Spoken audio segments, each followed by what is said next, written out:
Goeienaand, good evening, fellow South Africans and citizens of the world. And there's a huge furphy going out there from one Cyril Hippoeyes Ramaphosa, who is now claiming that the reason Eskom is in so much trouble is because of people who use their services and don't pay their bills. Of course, that is a contributing factor, but the main reason Eskom is in so much trouble is because of a thing called BEE, Black Economic Empowerment, which stops any skilled white person from working at Eskom, which means you've got a bunch of incompetent black people at Eskom who are causing all the trouble because of their incompetence. And as they go up the ladder, corruption starts climbing in, doesn't it? And this is all on the record.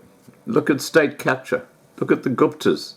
You know, the whole of Eskom is just a cesspool of corruption and incompetence. And of course, something's got to give. But no, Ramaphosa is blaming on non-paying service users.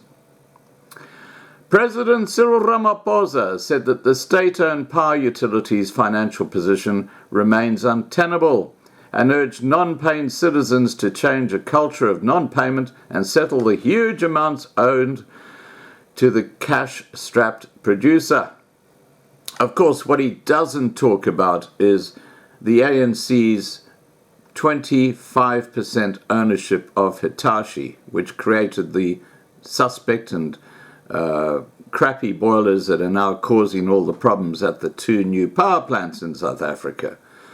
And that's why the investigation into corruption at Eskom was shut down just a week ago, because of a lack of funding. What a load of BS.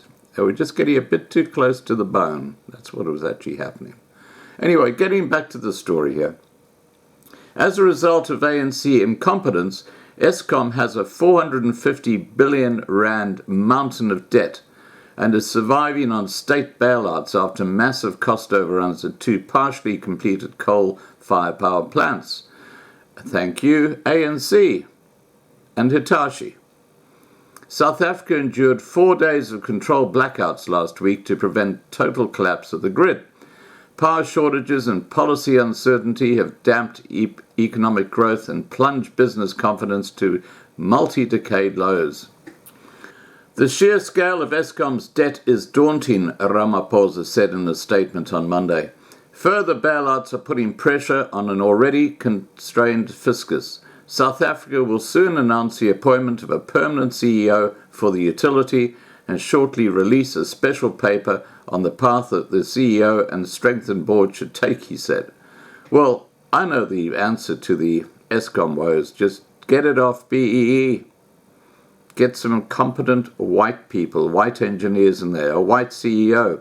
Ted Blom, you know, you'll turn the thing around, but it's like a big blimmin' aircraft carrier. It takes a long time to do that. And all you're doing right now is you're going over the abyss.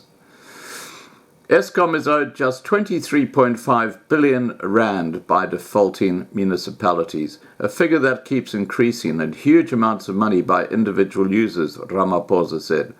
By the end of March, Soweto owed 18 billion rand alone. Now, that's a drop in the ocean when you think of 450 billion rand. Why don't they concentrate on sorting out the corruption going on right now within Eskom? This is a time for a frank discussion on the payment of owed money to Eskom by individual users, Ramaphosa said. Boycotting payment for services had a place in apartheid South Africa. It was an effective tool to mobilize communities against an unjust system. But it has no place in present-day South Africa. If public utilities like Eskom are to survive, then all users need to pay for the services they receive. Last week, the government published its latest integrated resource plan, which maps out the energy mix for the next decade. It includes a switch to more greener energy as the country, which sources most of its electricity from coal, faces pressure to meet emissions reduction targets. South Africa will develop a framework to take aging coal-fired plants out of service, Ramaphosa said. While this will present challenges for communities and workers where fossil fuel-powered energy generation takes place, it also presents opportunities for those affected to have access to technologies that are more cost-effective and better for human health. You know, he rattles off these statements which mean diddly squat because he knows nothing has been planned. This is like a ship without a rudder, and Eskom is basically the canary in the cage. Alright guys, please remember to subscribe to be kept informed. Ring the bell for the updates. Please like this video, please share this video, and above all, stay safe.